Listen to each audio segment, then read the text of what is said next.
Why is she even still alive? That was the first thing I heard. Not a hello, not a laugh, just my daughter-in-law's voice, cutting through the air like it had every right to. I hadn't even stepped fully into my son Ethan's backyard yet. I was still holding the warm apple crumble I baked that morning, the one recipe everyone used to beg me for. The gate clicked behind me as I froze for half a second. I knew that voice, and she wasn't whispering to keep me from hearing. She was whispering because she thought I was too old to catch it. I didn't walk away. Women my age don't walk away. We've stood through worse. We square our shoulders, take a breath, and pretend our hearts aren't tossing around inside our chests. So I walked in. The backyard was full. Neighbors, cousins, a couple of people I didn't even recognize. They were all chatting, drinking, messing with the grill. No one looked up, not even Ethan, my own boy, who used to run to me every time I showed up with a grocery bag in my hand. Back then, he couldn't wait to tug on my sleeve and show me the Lego spaceship he built. Now, he didn't even blink. Marissa finally noticed, or pretended she did. She pressed on a smile so thin it looked painful. "Oh, Helen, we didn't know you were coming." Sure she didn't. "I brought apple crumble," I said, lifting it a little. She didn't reach for it. Nobody did. So I set it down at the far end of the table, like I was placing it somewhere no one really cared about. I pulled out a folding chair, one of those cheap metal ones that squeak every time you even breathe, and sat down. My grandkids ran past me twice, laughing, chasing each other like kids do. Neither one stopped to hug me. They didn't even shout, "Hi, Grandma," like they used to. I guess hugs only matter these days when you're carrying something they want. The music was loud, too loud for anyone who still cared about hearing tomorrow. Laughter popped up around the yard like popcorn in a pan, but none of it came toward me. I smiled at a few people. Nothing, not even a polite nod. Might as well have smiled at the lawn chairs. But I stayed. I always stay. That's what mothers do, isn't it? We swallow things. We sit up straight. We try not to let one rotten sentence ruin an entire afternoon. But the truth is, it didn't ruin the afternoon. It started something. Because the next morning, I found something on my porch that no mother should ever have to see, especially from her own child. The next morning, I woke before the sun, one of those early wakings where your body knows something your mind hasn't caught up to yet. I put on my old blue robe, the one Ethan bought back when he still remembered Mother's Day meant something, and shuffled to the kitchen to make coffee. The house was quiet, but inside my chest, something was stirring. When I opened the back door to let the cool air in, I saw it. A plain white envelope sitting on my porch step. No card, no note, no stamps. Just my mailbox number scrawled on the front like someone didn't want their handwriting recognized. I stood there a moment, the morning chill sinking into my slippers. You can tell when something is wrong, women my age feel it in our ribs. I bent down slowly and picked it up. The paper smelled faintly of fresh ink, like it had been printed in a hurry. Inside was a single sheet. I had to get my glasses to read it, but once the words sharpened, I felt my stomach drop. It wasn't a bill. It wasn't a reminder. It was a medical directive adjustment request from Ethan and Marissa.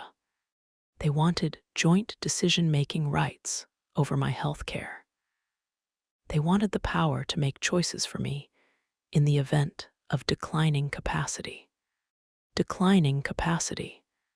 Those two words might as well have been a slap across the face, typed clean and cold, as if my entire mind, my 72 years of living, could be reduced to a phrase they didn't even bother to explain. They didn't hand it to me. They didn't call. They didn't even knock. They just slipped it onto my porch like something inconvenient they needed to get rid of quietly. I sat down at my kitchen table, the coffee turning cold beside me. For a long moment, I didn't move. I thought about all the years I'd poured into that boy, sewing his Halloween costumes, sitting through school concerts where you couldn't even hear the kids sing, waking up at 5 a.m. to walk him to school in the rain because the buses were on strike. All of it. All the love, all the labor. And here he was, grouping me with people who couldn't make decisions for themselves. At first, it hurt, deeply. Not the kind of hurt you cry about, the kind that settles inside your bones. But then something shifted, something steadier than pain. Anger, but not the loud kind. The kind that makes your spine straighten and your breath slow. They thought they could plan my future without me. They had no idea I was still fully in charge of my present. I folded the paper, slid it into a drawer, and took one long sip of my cold coffee. It tasted bitter, but it woke me up in all the ways that mattered. Because the first call I made after that wasn't to Ethan or Marissa. It was to someone who's helped plenty of women like me reclaim their power. The first person I called was not Ethan, and it sure was not Marissa. When your own family slips a legal document onto your porch like it's nothing, you don't dial them first. You call someone who sees you, really sees you. For me, that person was Lorraine. We'd been friends since our church bake sale days, back when we ran the pie table like it was a military operation. Lorraine has one of those steady, no-nonsense voices older women trust. She's never dramatic, never quick to judge, just calm, clear-eyed, and loyal. When she answered, she immediately heard something in my voice. "Helen, honey, you sound shaken. What's going on?" I don't even know how to say it, I told her. "Can I come over?" "Door's open," she said. "Coffee's fresh." I slipped into some decent clothes, brushed my hair back, and walked the 3 blocks to her house. The morning air was cold enough to sting, but it kept me alert. As I reached her porch, she was already standing there like she felt the urgency before I even knocked. We sat at her kitchen table, same chipped mugs, same faded placemats from 20 years ago, and I slid the folded letter toward her. She read it slowly, her eyes narrowing with each line. When she finished, she didn't speak right away. She just set the paper down gently, almost too gently. "Helen," she finally said, "this isn't something people send without a conversation. This is serious." I swallowed hard. I'm sure it's nothing. Maybe they misunderstood something. Maybe I'm reading into it.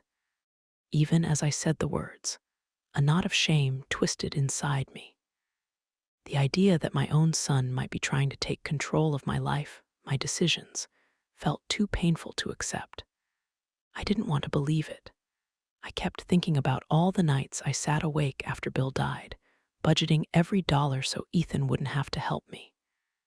And the small savings account I'd built up over the years, the one I kept for emergencies, because life has a way of surprising you at 72. Lorraine reached across the table and put her hand over mine. Honey, I hope I'm wrong, truly. But sometimes these documents aren't just about health. Sometimes they're about control. And sometimes about what a person stands to gain. I looked away, blinking fast. I can't imagine Ethan doing something like that. I know, she said softly. But good people can make bad choices when money or convenience enters the picture. Her voice wasn't accusatory. It was protective, careful. The way women speak when they're trying to save someone they love from getting blindsided. Then she leaned in. Before we jump to conclusions, there's something you need to check, something important. My stomach tightened. What is it? Your bank accounts, Helen. Every one of them. Make sure nothing's been moved without you knowing. Her words sent a shiver down my spine. When I got home later, the house felt colder than usual. I sat at my kitchen table, opened my laptop, and my hands actually trembled a little as I typed in my password. And the moment my accounts loaded on the screen, I felt the air leave my lungs because something was missing. Something big. When my banking page finally loaded, I leaned in so close my glasses almost touched the screen. The number wasn't wrong by a little. It was wrong by a mile. Almost $8,000 missing. I blinked, refreshed the page, tried a different browser. Same result. For a moment, I just sat there, frozen. The kitchen was so quiet, I swear I could hear the clock ticking on the wall like it was mocking me. $8,000 wasn't pocket change.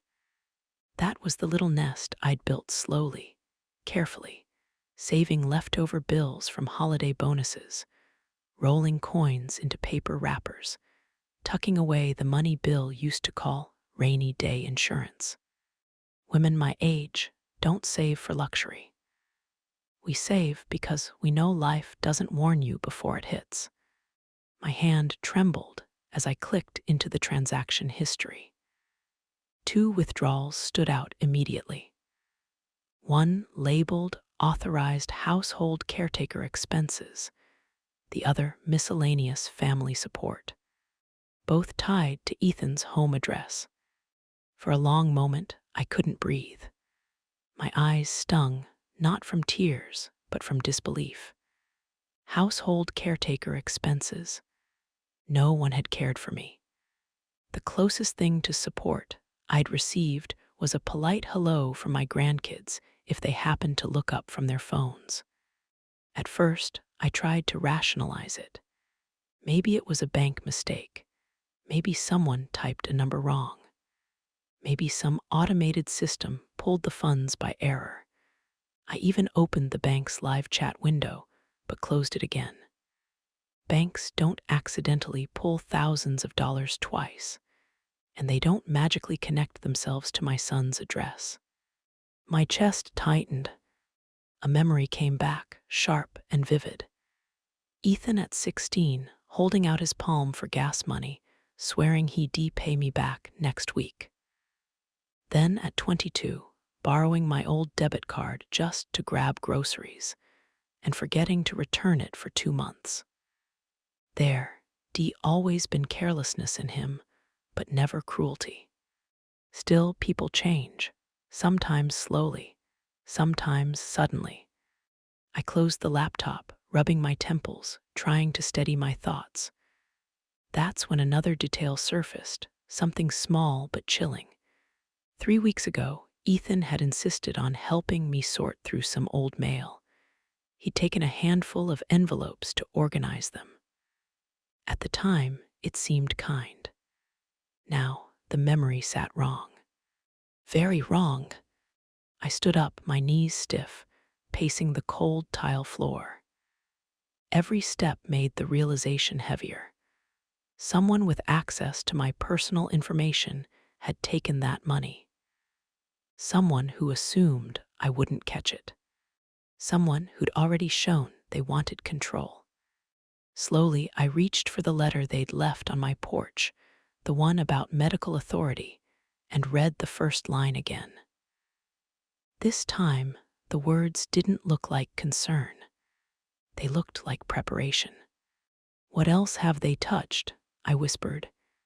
My eyes drifted toward the hallway, toward the place where I kept the documents that mattered most, my house deed, my insurance papers, everything tied to the home bill, and I built with our own hands. If they were planning something bigger, it would start there. Because when I walked into the room where I kept my house documents, I didn't just find papers out of place. I found something sitting on my dining table that should never have been there. I walked toward the paper room with that tight, buzzing feeling in my chest, the kind you ignore at first because you want so badly to believe everything is fine. The hallway felt longer than usual, the air somehow heavier. Halfway down, I paused. My front door lock had felt a little loose when I opened it earlier, not broken, just not catching the way it usually does. I'd brushed it off. Now it didn't feel so harmless. When I reached the paper room doorway, my stomach turned. The cabinet where I kept every important document, my tax papers, my insurance files, bills, pension notes, the deed to the house, wasn't fully closed. I always close it until it clicks. It's a habit that's practically muscle memory. I touched the door lightly. It swung open too easily. A few folders inside were slightly crooked. Not dramatically, just enough that someone unfamiliar with my routines wouldn't think twice. But I noticed. I've spent decades building systems to keep my life in order. Things don't move in this house unless I move them. A wave of guilt hit me before fear. Maybe I left it open. Maybe I shuffled things without remembering. Maybe I'm overthinking. I didn't want to be the kind of woman who assumes the worst of her own child. I pictured Ethan at 5 years old, running into the kitchen with mud all over his shoes, shouting, "Mama, look what I found." A dandelion in his hand. A crooked smile. Back then, he'd look at me like I hung the moon. The memory stung. I stepped into the room. The air felt different, still, stale, like it had been opened and closed too quickly. My knees wobbled a little, and I had to steady myself on the edge of the table. That's when I saw it, a neat stack of papers, sitting dead center on my dining table. I hadn't put anything there. The top sheet read, "Property Transfer Inquiry, Owner Review Copy." My heart skipped, then slammed hard against my ribs. My name was typed perfectly across the top. And underneath, in the section for potential co-owners transferees, Ethan Miller, Marissa Miller. I felt heat rise behind my eyes, not tears, but shock, confusion, a desperate hope that this was some kind of mistake. I sank into the nearest chair before my legs gave out. My fingertips tingled from how tightly I was holding the form. This wasn't a completed transfer, thank God. But someone had gone far enough to generate an official draft, enough to understand the steps, enough to start planning. And they'd left it out where I would see it. My breath shook. Why? To scare me, to force my hand, to make me feel like everything I owned was already slipping from my fingers. I didn't know. I only knew someone had crossed a line so bold it shook me. Then, as I sat gripping that document, my phone buzzed on the table beside me, displaying a number I didn't recognize. from a place I hadn't dealt with in over 20 years. Because the voice on the other end didn't ask how I was doing, it addressed me by my full legal name. And that's when the real fear started. The phone vibrated across the table again, slow, insistent, and for a moment, I just stared at the unfamiliar number. It wasn't local, not even close. I barely get calls outside my town, much less from halfway across the country. My chest tightened as I answered, "Hello." A short pause, then a steady, professional voice, but with a hint of human concern beneath it. "Is this Helen Louise Turner?" My full legal name. Hearing it spoken aloud made my stomach drop. "Yes," I said quietly. "Who's calling?" "This is Daniel Reeve," he replied. "I'm with Valicrest Legal and Financial. I hope I'm not catching you at a bad time." Valicrest? The name hit me like a memory pulled out of a dusty drawer. Bill and I had gone there when we were planning out our retirement, back when we still talked about traveling, when life felt like it stretched out in front of us instead of closing in. We closed the account more than 20 years ago. I hadn't thought of that place in decades. "What is this about?" I asked, trying to keep my voice steady. He spoke gently, like someone handling something fragile. "Mrs. Turner, our system flagged an online inquiry connected to your name. It involved a possible transfer of property and access to old financial records." My hand flew to my chest. I had to sit down before my knees gave out. "A transfer," I whispered. "Yes," he said. "And because the request didn't match your current contact information, our verification protocol stopped it. That's why I'm calling, to confirm whether you initiated it." I swallowed, my throat dry. "No, I didn't request anything. I haven't used Valicrest since my husband was alive." He paused, and when he spoke again, there was more concern in his voice. "Then I need to make you aware of something else. The access attempt came from an address associated with your household records." My heart dropped straight into my stomach. "An address associated with me," I repeated. "Yes, ma'am. Out of respect for your privacy, I can't disclose more without further identity steps. But the activity was recent. Very recent." I gripped the phone tighter, my fingers cold. "What kind of information did they try to access?" His tone softened even more. "Archived account summaries, beneficiary notes, some older documents involving you and your late husband." I felt air leave my lungs. Someone was digging. Someone was pulling up information that hadn't been touched since Bill and I were planning our future. Someone who shouldn't know where to even start. My breathing grew shallow. "Mr. Reeve, what should I do?" There was a quiet pause, the kind that says the next words matter. "Helen," he said gently, using my first name now, "before we go any further, I need to ask you something very important." Another pause. "Do you feel completely safe in your home right now?" My heart thudded so hard it almost hurt. And before I could answer, a slow, heavy knock echoed through my house. Once, twice, then a third time, even slower.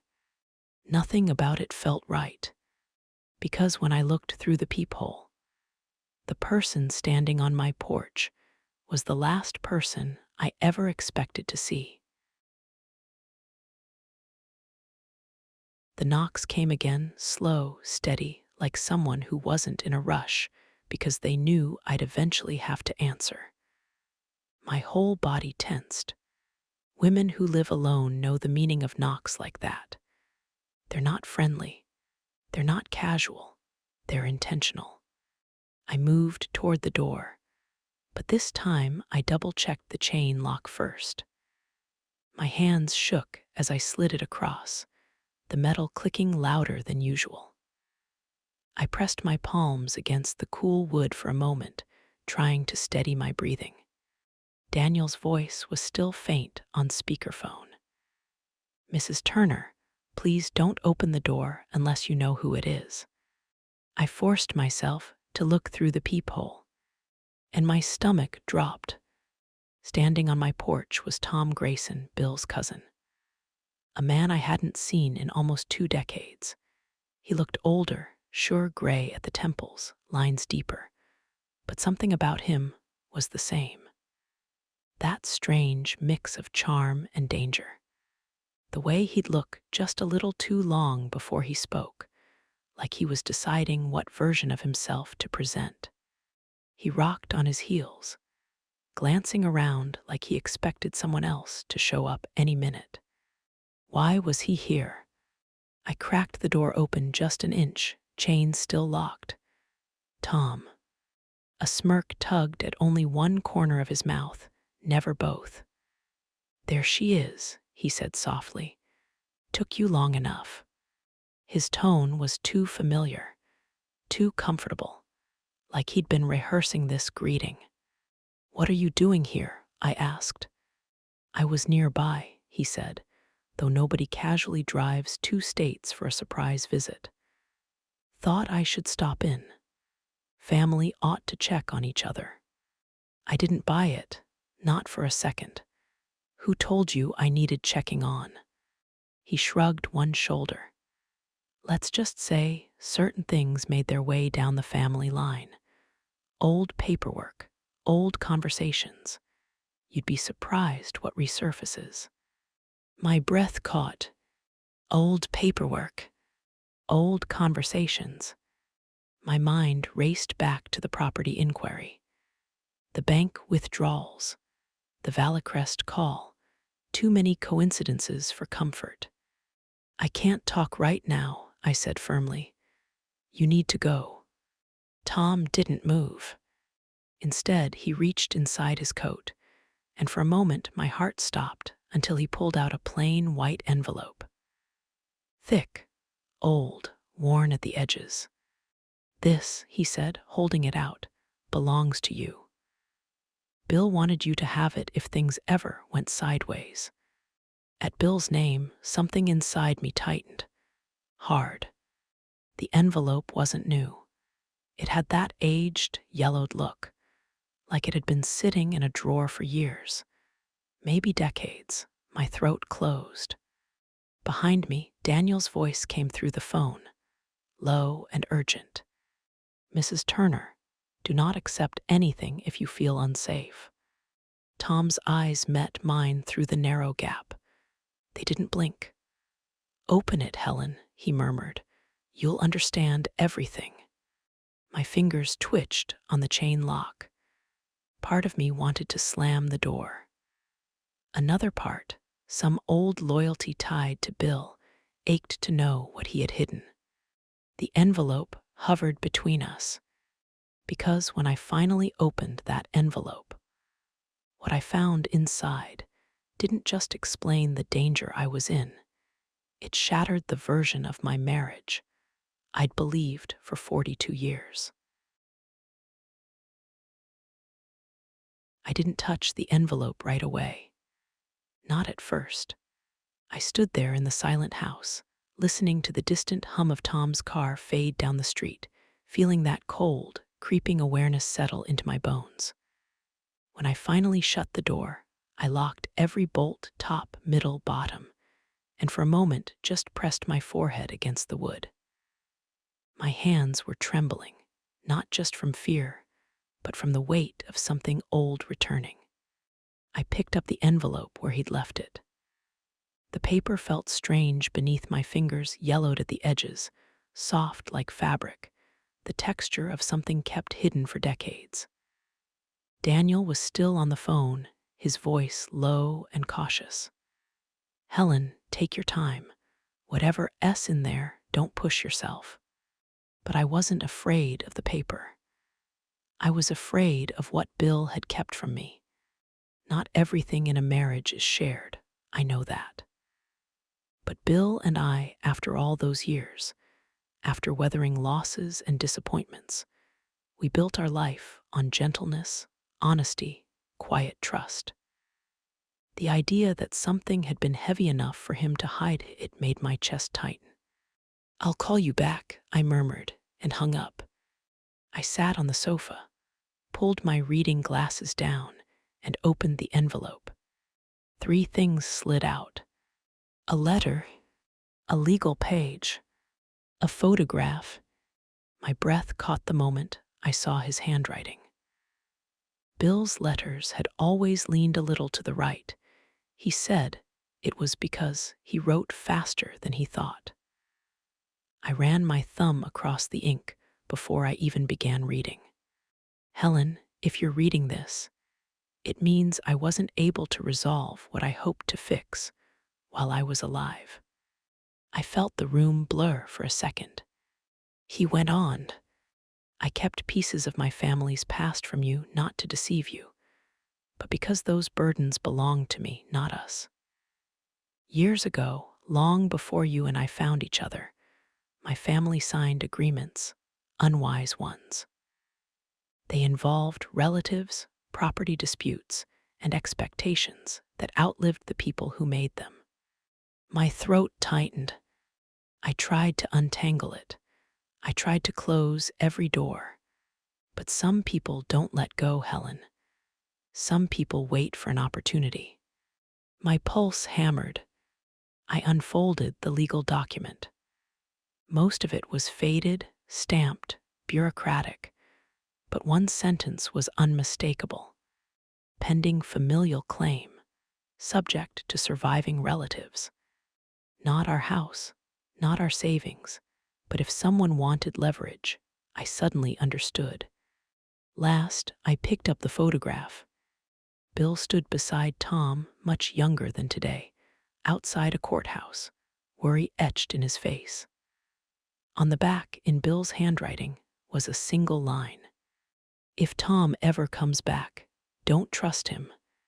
A chill crawled up my spine. Tom didn't come to reconnect. He came because something had begun moving long before I even knew it existed. And as I stared at that photograph, I felt a horrifying truth settle over me. Whatever Bill feared wasn't finished, and I wasn't the only one being pulled into it. I didn't move for a long while. The photograph rested in my lap, Bill's handwriting glowing faintly under the lamp, like something pulled straight out of a past I thought was safely tucked away. I traced my finger over his looping letters, over the way he always pressed too hard on the downstrokes, the way his hand shook just a bit when something weighed on him. For a moment, it felt like he was sitting right next to me, steadying my hand like he used to when I'd get rattled. But he wasn't here, and the house felt different tonight. Too still, too alert, as if it was quietly holding its breath with me. I set the photo aside and listened to the ticking of the living room clock, each second sounding louder than it ever had. "Maybe I'm reading too much into this," I muttered. "Maybe grief is playing tricks. Maybe this is all just bad timing." But the moment I tried convincing myself, memories started surfacing, uninvited, sharp around the edges. Ethan last month, standing in my doorway with that tight smile, refusing to sit even for a cup of coffee. Marissa lingering behind him, pretending to scroll her phone, but glancing up every few seconds, like she was tracking my expressions. And before that, Ethan asking too casually whether I had updated my important paperwork. Older women recognize patterns long before anyone admits they're happening. We feel betrayal in the air, like a shift in weather. And something had shifted. My chest tightened. I needed something to ground me. So I made tea, because tea is what women like me do when our heads spin too fast. I turned on the stove, watched the flame catch, listened to the soft hum beneath the kettle. My hands steadied themselves on instinct. When the whistle rose, I poured the water, held the warm mug between my palms, and unfolded Bill's letter again. Slower this time. Intentional. That's when I saw it, near the bottom. Squeezed crookedly into the margin, as if he wrote it just before sealing the envelope. Tom believes he's owed, and he will use anyone he can to get it. Anyone. My breath caught. My thumb froze on the page. Anyone didn't mean strangers. Anyone meant family. Anyone meant people already near me. Anyone meant someone under my roof, recently. A memory flashed Ethan at 12 years old, sitting at the kitchen table while Bill helped him with homework. Bill telling him, family means loyalty. Ethan nodding with big, serious eyes. When did that boy disappear? My heart thudded hard against my ribs. I unlocked my bank app slow, careful, and scanned the activity again. Line by line, breath by breath. Then I saw it. A verification attempt from earlier that morning. Someone had tried to access the one account Bill, and I kept private our emergency savings. A quiet nest egg from our early years, the one we promised we wouldn't touch unless the world fell apart. And the attempt hadn't come from my address, or my phone, or anything tied to me. A cold tremor ran through me, then another. But this time it wasn't fear. It was anger, deep, steady, warming me from the inside out. Protect what's yours, Bill had written. And suddenly, I understood why he said it. I set my phone down and stared at the kitchen wall, my pulse loud in my ears. Someone was moving pieces behind my back. Someone who knew my routines. Someone who'd felt comfortable enough to try again this morning. Someone I once trusted. Because just as I tried to stand, my phone buzzed, and the message on the screen froze me in place. It's time we talked, Helen. Tom. The message lit up my phone like a fuse, sparking in the dark. It's time we talked, Helen. Tom. I didn't answer. I didn't even touch the phone. I just stared at it as the kettle behind me cooled, the metal ticking softly like a nervous heartbeat. The whole house felt alert, listening, its old bones creaking in slow, careful breaths. I slipped the phone face down on the table. But older women know silence never stops danger. It only makes it easier to hear it coming. I rose to my feet, steadying myself against the counter. The floorboards moaned under me, an old, familiar creak Bill used to swear he'd fix, right after fishing season, a promise he made for 20 years. Tonight that sound didn't comfort me. Tonight it felt like the house warning me to be careful. I kept the blinds still and peered through the narrow gap. The street outside was empty, only the dying street lamp flickering in a tired pattern. No cars, no footsteps, no Tom. My phone buzzed again. I froze. Another message preview slid across the screen. You shouldn't have opened that envelope. My breath stuttered. How did he know? Only 2 people even knew I had the envelope. Tom and Daniel, who was hundreds of miles away and had sounded genuinely worried, not watching or tracking. There was no way Daniel had told him. No way. That left only one possibility. Tom wasn't acting alone. I locked the doors again, checking each latch with quick, practiced fingers. Then, needing somewhere to put my thoughts, I sat down at the kitchen table. The chair felt cold under me. I had to think, but every thought kept circling the same truth. Bill warned me for a reason.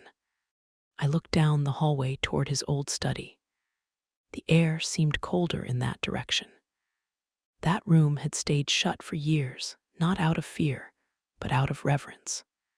When Bill died, I left everything exactly how he'd organized it.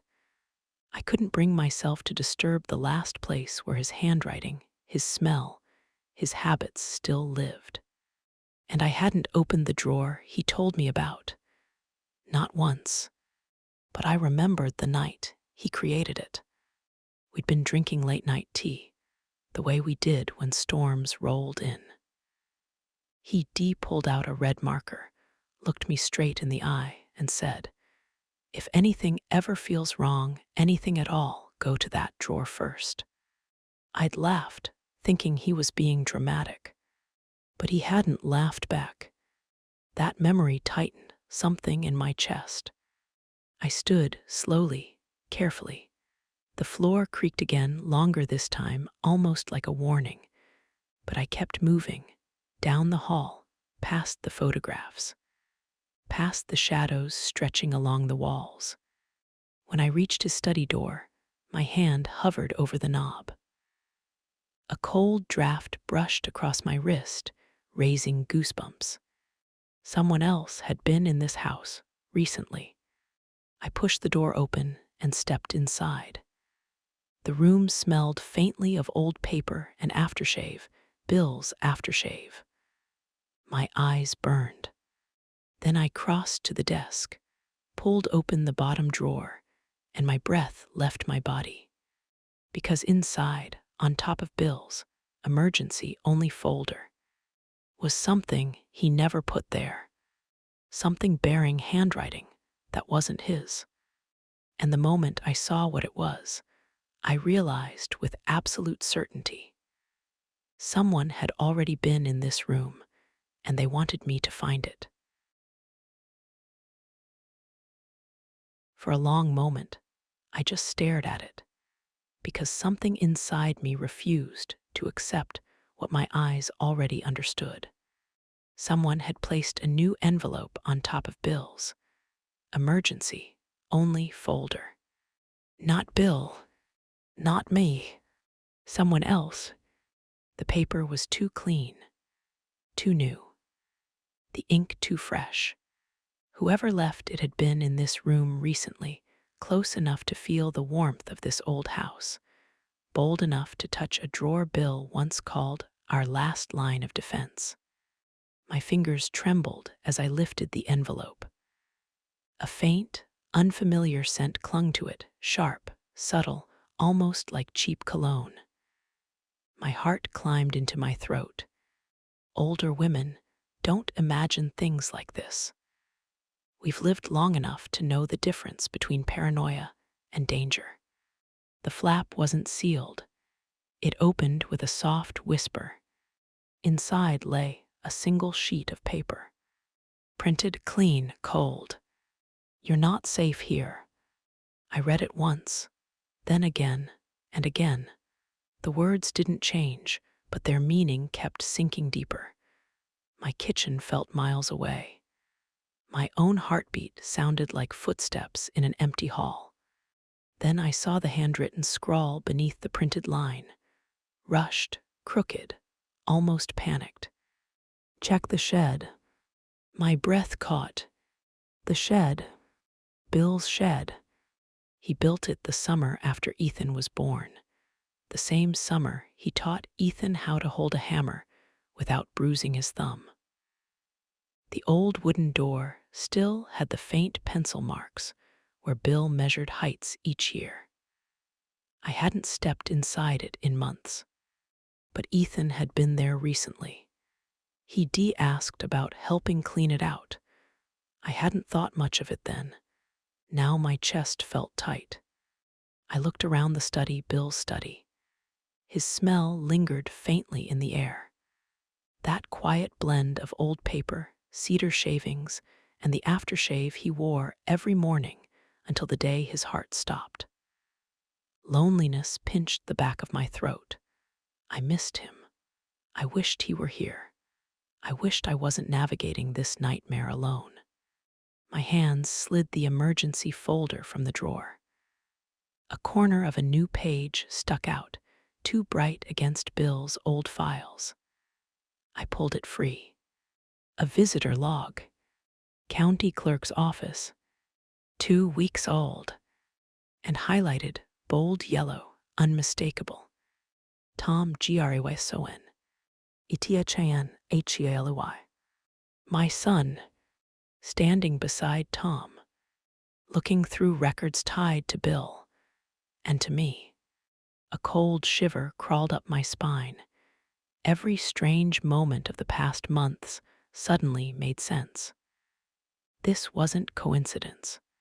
This wasn't confusion. This was coordinated. A sound snapped through the night. A dull, heavy thud. Outside, toward the backyard, toward the shed. I froze. The house froze with me. The old floorboards seemed to hold their breath. Then came a second sound, slow, scraping, deliberate.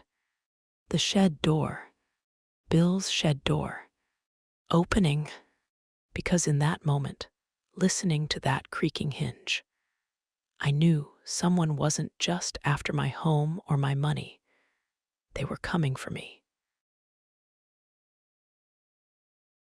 I didn't move, not at first. When you're older, fear doesn't hit you like lightning. It settles in slow, heavy, tightening everything from the breath in your chest to the joints in your knees. And that's exactly how it felt as I stood in the doorway of Bill's study, listening to the night shift around me. Scrape, pause, scrape. The shed door wasn't being nudged by the wind. Someone was dragging it, steady, unhurried, like they didn't care if I heard or, worse, wanted me to. I placed a hand on the edge of Bill's desk to steady myself. The wood felt colder tonight, like the room had been emptied of every bit of warmth it once held. I remembered how Bill used to rub circles on the back of my hand when I got scared, storms, noises, bad news. "Stay steady, sweetheart," he'd murmur. "Steady keeps you safe." So I breathed and stepped softly out of the study. The hallway creaked under my feet, an old familiar groan I'd lived with for decades. Tonight it sounded sharper, more awake. I didn't rush. Older women don't rush when we're frightened. We move deliberately because fast steps lead to mistakes. Another sound drifted in. A dull thump. Closer. Solid. I reached the back of the house and pressed my fingers to the cold glass of the sliding door. The chill seeped into my fingertips, down to my wrist, grounding me. Outside, the backyard sat in stretched shadows. The moon cut a pale line across the grass. And the shed Bill built in the summer heat with sweat on his shirt, and Ethan trailing behind him with a plastic hammer, glowed faintly around the edges. The light inside was on. A pain bloomed in my chest. Bill never left that light on, not once in 30 years. I leaned closer, breath fogging faintly on the glass. A silhouette shifted inside the shed. Tall, still, a shape too controlled to be confused, too calm to be frightened. Waiting. For what, I didn't know. For who, I feared I did. My stomach tightened. I took a step back, then another. Every part of me ached not from age, but from the sharp fear of being watched, of being alone, of knowing no one stood behind me to whisper, "It's all right, Helen, I'm here." Then my phone buzzed. I flinched so hard my shoulder hit the doorframe. My hands shook as I reached for the phone on the table. A notification glowed on the lock screen from a number I didn't recognize. "Don't open the door, not yet." My breath snagged in my throat. Another message arrived instantly, too instantly. "I can see you, Helen." My grip slipped, nearly dropping the phone. And outside, as if responding to the words on my screen, the shadow inside the shed slowly lifted its head, turning toward the house. Because as that dark silhouette shifted, I understood something terrifying. Whoever was out there wasn't just watching my home, they were watching me. I backed away from the window so slowly it felt like every bone in my body was helping me stay quiet. The shadow inside the shed didn't move again. It just stood there, stiff and listening, as if it could hear the rhythm of my heartbeat pounding inside my ribs. My phone vibrated. A new message slid across the screen. "Stay away from the windows." My fingers went numb. I gripped the kitchen counter to steady myself, feeling the cold grit of the laminate beneath my palms. That familiar texture, ordinary, unchanged, kept me from falling apart. Whoever was watching wasn't just outside. They were watching me. I edged backward into the hallway without turning on a light. Older women learn how to move in the dark. Years of tending to sick husbands, restless toddlers, and uneasy nights train you in quiet survival. Another scrape carried through the yard. I shut my eyes. For a moment, I wanted Bill, his steady hand at my back, his quiet voice saying, "You're all right, sweetheart." But all I had was the echo of him. Memories don't protect you. Memories don't stop danger. I slipped behind the living room sofa, knees aching as I lowered myself. The lavender spray lingering in the fabric from last week drifted around me, soft, familiar, grounding. I unlocked the phone. No new message. No name. Just an unknown number that somehow saw exactly where I stood in my own home. My thumb hovered over the screen. I almost typed, "Who are you?" But that felt like opening a door, giving them a piece of my fear. Instead, I opened Bill's emergency contact sheet, the one he wrote by hand. His pen had circled a single name. "Reed Wallace. If things feel wrong, call him first." I stared at it. Bill had never said that name aloud, not once in all our years together. A man he trusted enough to circle, but kept hidden from me. Why? Before I could press the call button, a sharp knock hit the front door. Not a polite tap, not a test, a single, forceful blow that made the wood shudder. I froze. The shadow was still in the shed. Someone else stood at the door. Two threats, two directions, one woman alone. A second knock, harder, rattled the frame. Then a voice.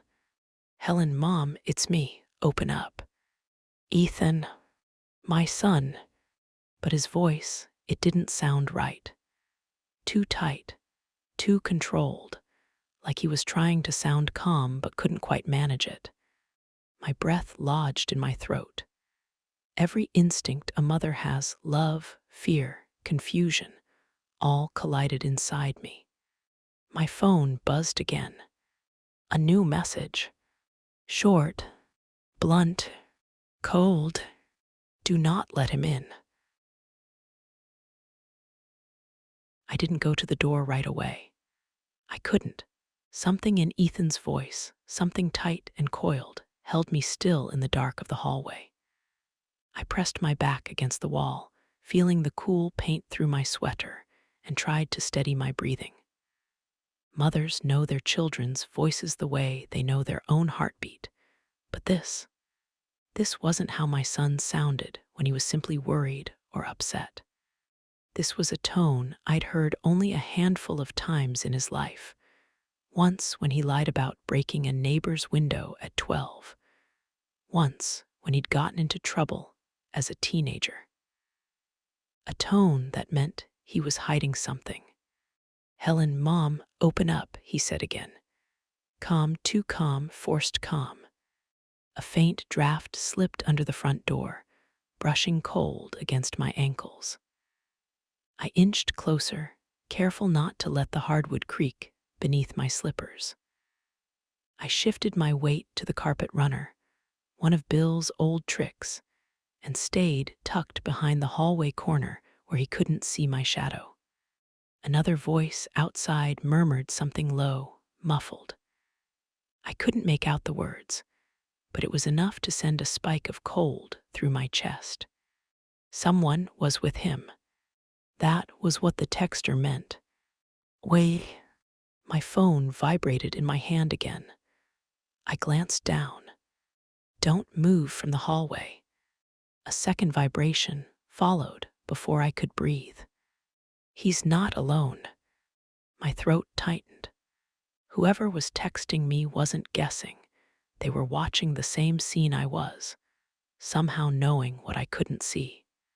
Outside, the front door handle rattled, just a quick metallic shake, like someone testing the sturdiness of it.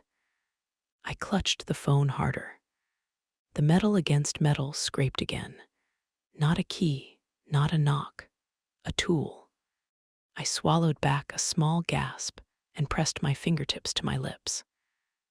Bill used to fix the locks every winter, tightening screws, oiling the mechanisms. I remembered him kneeling right here, his old toolbox open, telling me that a front door should always feel like a wall between you and danger. Tonight it felt like paper. "Mom," Ethan called, softer this time, but the softness felt wrong. A practiced softness. "Come on, we need to talk. You're making this hard." Hard? Why would opening my own door be hard? A flicker of movement caught my eye, the faintest shape crossing the frosted glass of the side light. Not Ethan's height. Taller, broader. Another man shifting patiently in the dark. My knees weakened, and I gripped the hallway table for balance.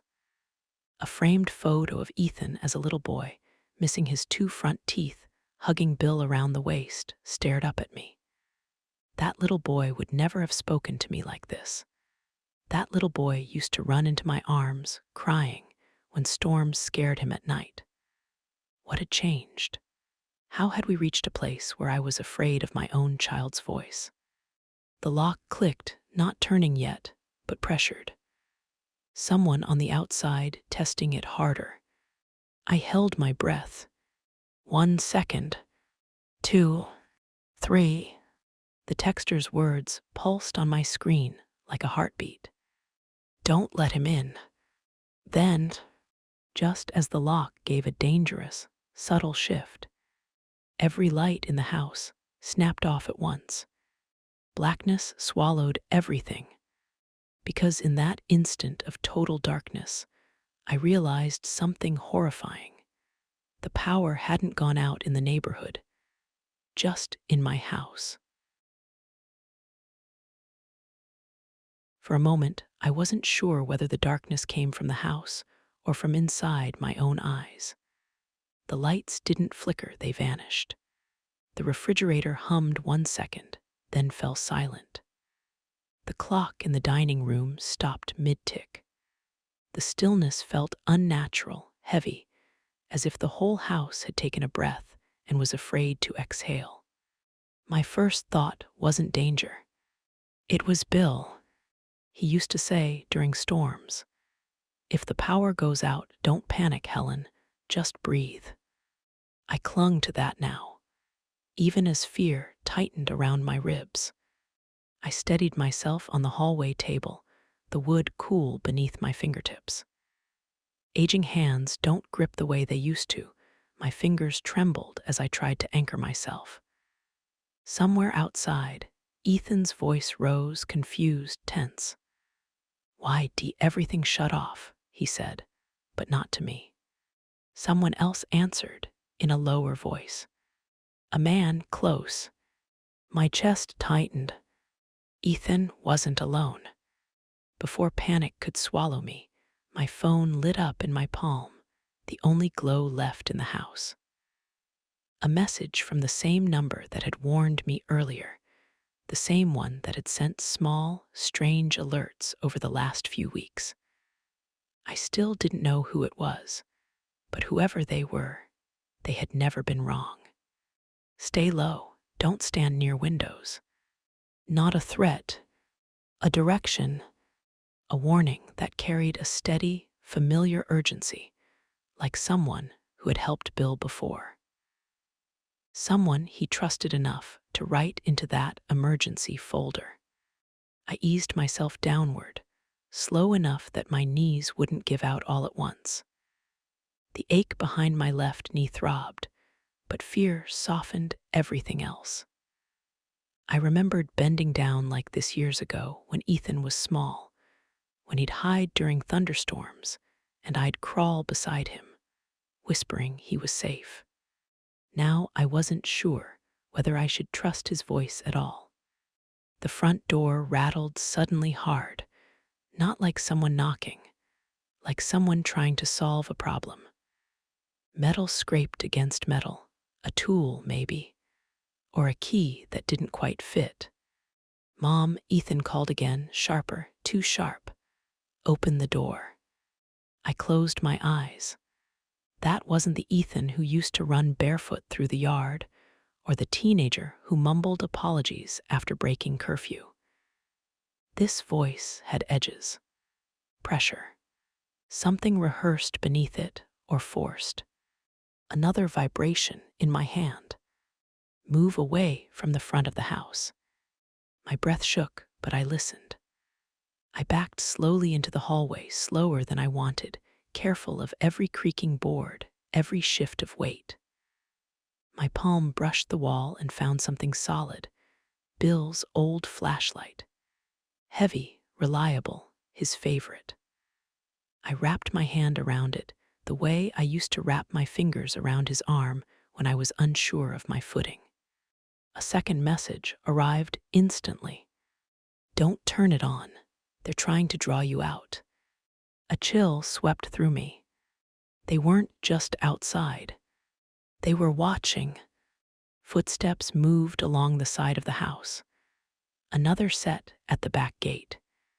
They were circling me, slow, deliberate. And then, from somewhere behind the house, close enough that the sound slid under the floorboards, a voice whispered my name. "Helen." Soft, familiar.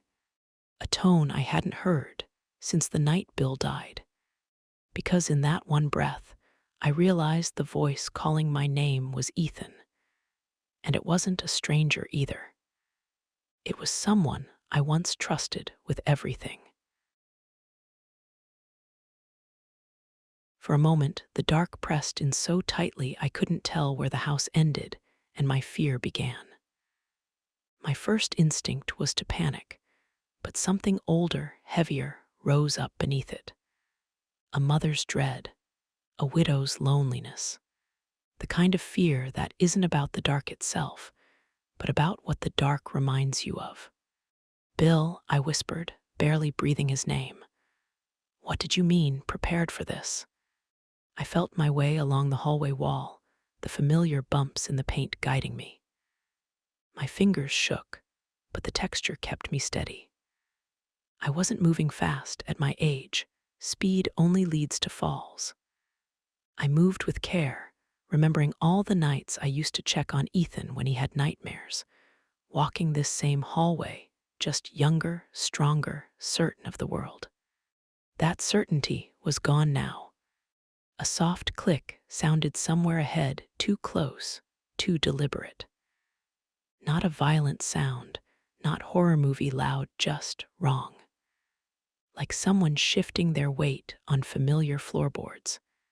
My breath caught, not because of danger, but because my mind reached back without permission, back to when Ethan was a teenager sneaking in after curfew. The exact same weight, the exact same hesitant creak in the hallway. Something inside me twisted painfully. That can't be him, I whispered to myself. That isn't my boy. But the darkness didn't argue. It just waited. My phone vibrated in my hand, soft and urgent.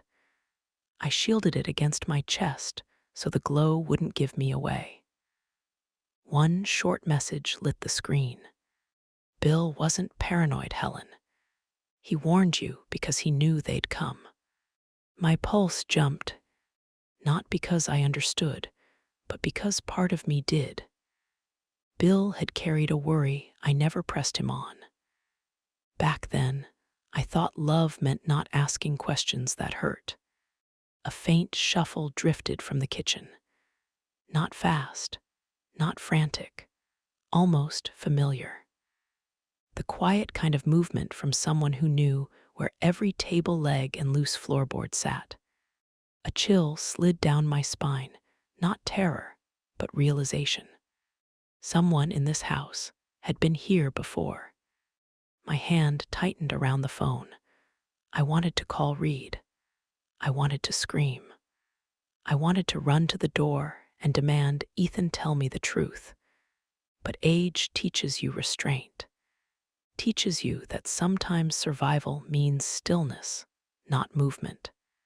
I edged back toward the corner, knees trembling not from danger, but from years, from memory, from the weight of not knowing who to trust anymore.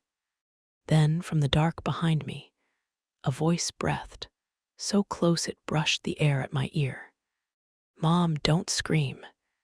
It wasn't a threat. It wasn't comfort. It was something in between. Something I had never heard in my son's voice before. For a moment, I truly believed the darkness had swallowed my senses. I stood frozen, afraid to turn, afraid to breathe. Then, very slowly, I realized the whisper behind me wasn't coming from the door at all. It was inside, behind me, in the same room. Mom, don't scream. My knees weakened, and I had to brace a hand on the wall. Ethan, my voice wavered. How did you get in? A soft exhale. When the lights went out, you opened the back hallway window earlier when it got too warm, remember? I slipped in before you got to the kitchen. I didn't want to scare you. I closed my eyes. That was exactly the kind of mistake an older woman makes without realizing it. One open window, one forgotten latch. Bill always reminded me to check them at night. I heard his voice in my memory, gentle and teasing. You leave one open, sweetheart, the whole world walks in.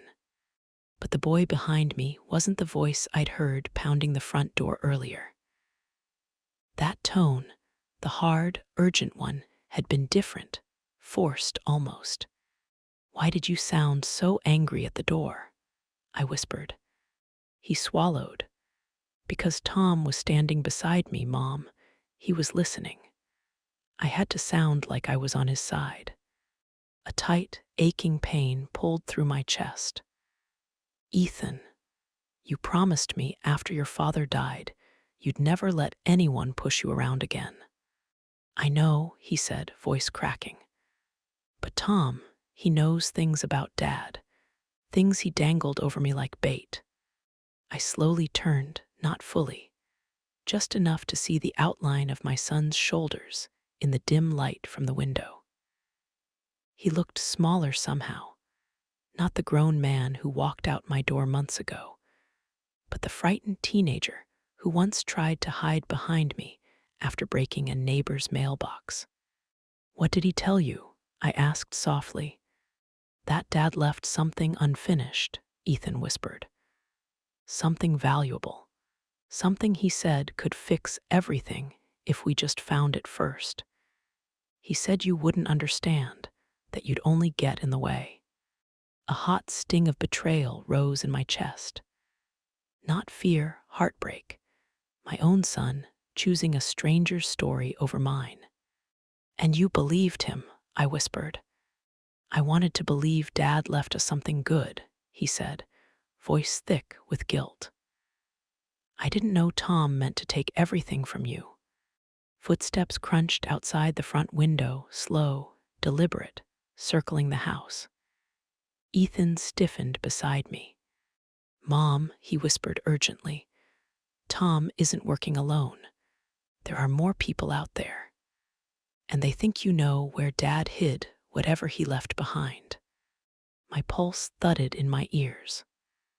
Somewhere deep inside, a familiar ache spread down my arms, the heaviness that comes with age, with fear, with realizing the world is faster and sharper than you are. Ethan, I choked out, what exactly does he want from me? Before he could answer, a deep voice boomed from the front porch. Ethan, bring her out. Ethan flinched so hard he nearly stumbled. His hand brushed my arm, shaking violently. Mom, he whispered, voice breaking, if we don't find what Dad hid, he won't let either of us walk out of this house tonight. Because in the faint glow from the window, I saw something in Ethan's eyes I had never seen before. Real fear and real danger, standing just behind him. For a long, trembling moment, Ethan and I just stood there, two dark shapes outlined by the faint glow leaking through the curtains.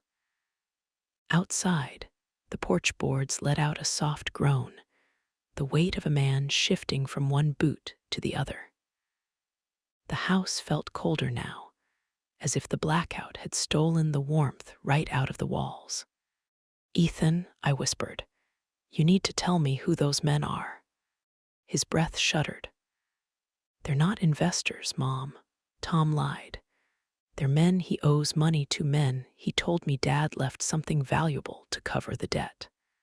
That landed with a heaviness that squeezed my chest. My knees ached from standing so still, but I didn't dare shift my weight. At my age, you learn that even the smallest sound can give you away. What did Tom promise them? I asked. Ethan's voice dropped to a thin thread. That whatever Dad hid, papers, cash, deeds, I don't know, was enough to wipe everything clean, and that you might know where it was. I closed my eyes for a heartbeat. Bill, what did you get yourself into? A memory flashed. Ethan at 8 years old, pounding on the same door after scraping his knee, crying until I scooped him into my arms. That little boy felt so far away now. But in the darkness, with his shoulders trembling, I could see traces of him again. I shouldn't have trusted Tom, Ethan choked. I thought he just needed help. But when he said they were coming here, when he shoved me outside and told me to get the door open, Mom, he's not the man I thought he was. His hands were shaking. I reached out, my fingers barely brushing his sleeve. I raised you better than this, I whispered, not angry, but heartbroken. But you came back. That still counts for something. A heavy footstep struck the porch. Then another. Ethan stiffened, breath catching. They know you haven't come out. How did you get inside? I asked quietly. He swallowed. When the lights went out, the back door wasn't latched all the way. I slipped in before they circled around. A cold ripple moved through me. The back door had been Bill's habit. He never shut it fully unless he meant to come right back. A trace of him in the middle of terror. A man outside spoke, low, irritated, no pretense of politeness now. Ethan, last chance, bring her out, we're done waiting. Ethan flinched like he'd been struck. "Mom, they'll break the door." I opened my mouth to answer. But then, from the hallway behind us, a soft creak sounded. Slow, careful. The kind of step made by someone already inside. Someone who'd been moving long before Ethan ever returned. Because in that moment, I realized the footsteps I'd heard earlier were never just Ethan's. The house had never felt so small. I stood just inside the narrow hallway, the living room behind me, the front door down the hall to my right, and the kitchen faintly visible through the archway. Ethan pressed close to my shoulder, his breath unsteady. Outside, through the thin walls, the men paced across the gravel, their footsteps crunching like teeth grinding. But inside, there was someone else. A shadow had moved near the back of the house, near Bill's old study. Slow, controlled, like someone who knew how to walk in another person's home without being noticed. My mind split in two directions. One fear for the men outside. One fear for the presence already in here with us. Even at my age, I know the difference between old pipes and human weight shifting on wood. Ethan's hand shook against my arm. "Mom, stay behind me." I almost laughed, soft, bitter. "You think you can protect me from both directions at once?" I whispered. He didn't answer.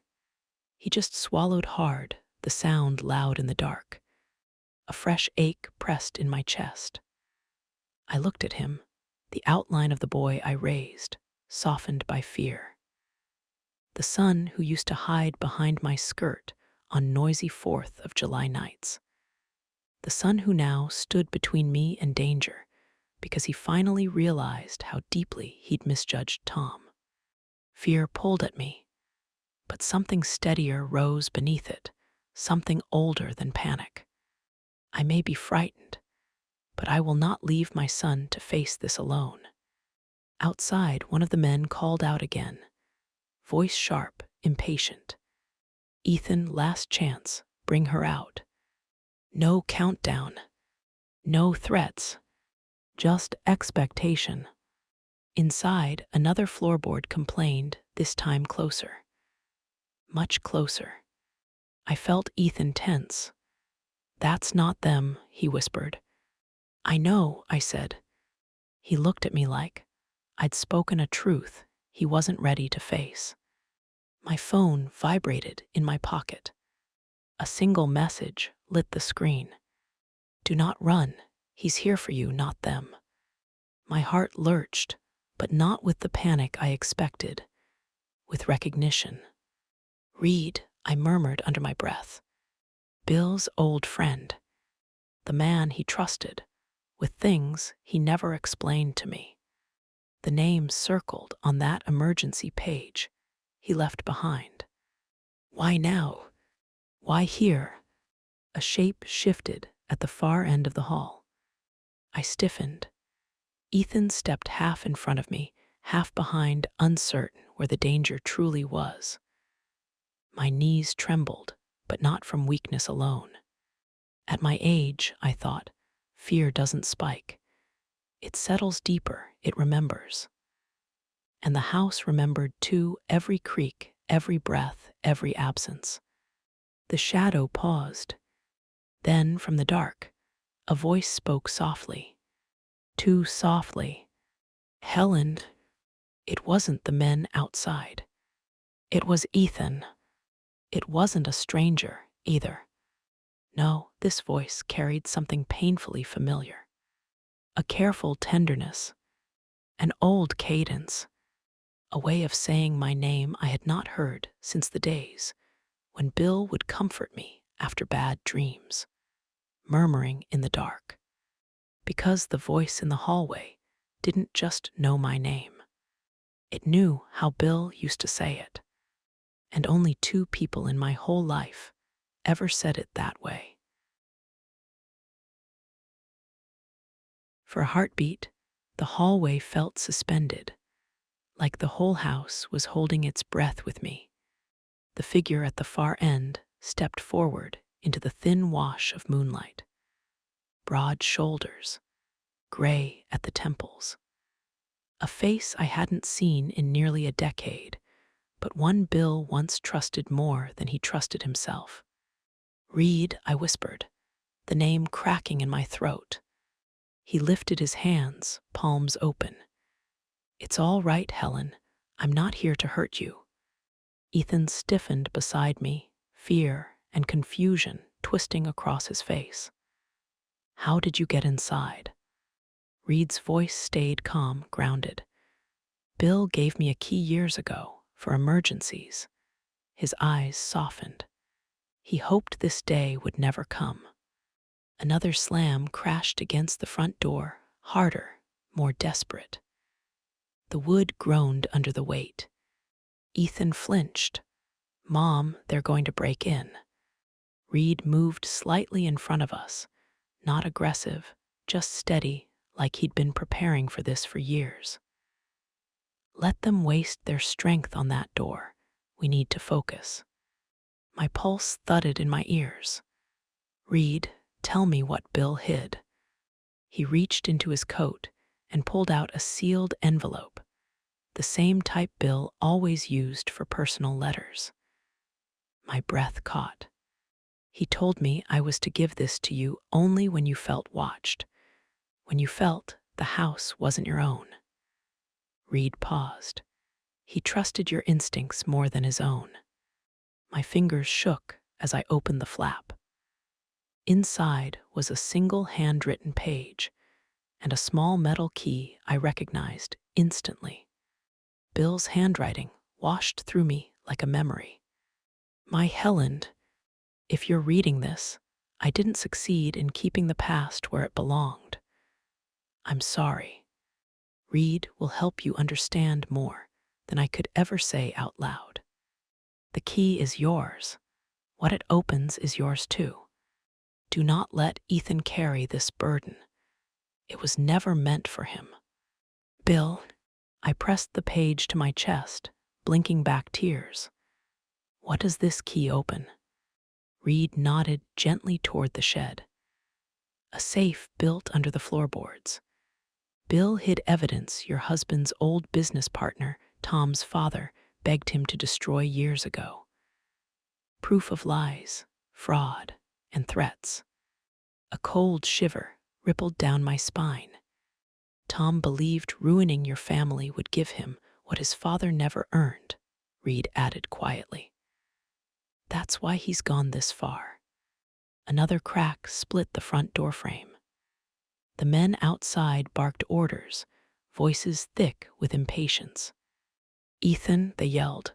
"We said now." Ethan's shoulders curled inward. "Mom, I didn't know. I didn't know any of this. Tom lied to me. He said Dad owed someone. He said we were all in danger if we didn't cooperate." I touched his cheek gently, mother to child, the way I had countless times. "I know, baby, I know." His eyes glassed with guilt. "I'm so sorry. I should have come to you first." "You're here now," I whispered, "and we face this together." A heavy metallic scrape sounded at the front door. Someone beginning to pry the lock completely free. Ethan grabbed my arm. "We have to run." "Wait," Reed said sharply, stepping toward the door. "We need a few more seconds." He wasn't panicked, not reckless, just controlled. Only then did I notice the faint blue glow reflecting off the living room curtains. "Reed," I breathed, "did you?" He gave one small nod. "Called them the moment the power went out. Bill always said truth unlocks doors the world tries to nail shut." The front door burst inward. 3 men lunged over the threshold. Flashlights cut through the dark. But before they could take a single step into the hall, red and blue lights exploded across the yard. Sirens erupted. Officers flooded the porch. Sheriff's department, hands where we can see them. The intruders stumbled back as deputies stormed in, pinning them to the floor before they could even shout. The house filled with shouts, orders, and boots. But inside the hallway, everything felt strangely still. As officers dragged the men outside, Ethan turned to me, eyes raw, voice breaking. "Mom, please, tell me I didn't lose you too." I reached up and smoothed my hand through his hair, just like I did when he was small and scared after thunderstorms. "You could never lose me, but we're going to do things right now. Honest." He nodded against my shoulder, shoulders shaking not from fear, but release. When the last officer stepped off the porch, Reed approached with the quiet respect of someone who had carried secrets too long. "When you're ready," he said softly, "we'll open the safe together. You'll decide what happens next. Bill wanted the final choice to be yours." I clutched the key and Bill's letter in both hands. "For once," I whispered, "I'm not choosing fear. I'm choosing the life Bill believed I could lead." We stepped to the porch together, me, Ethan, and Reed, as the night settled again. But it no longer felt threatening. For the first time in hours, the house felt like mine. And as the cool night air brushed my cheek, I felt it. A presence beside me, warm, steady, familiar. Bill, not in body, but in the certainty settling in my chest, in the strength I didn't know I still had, a strength he always knew was there.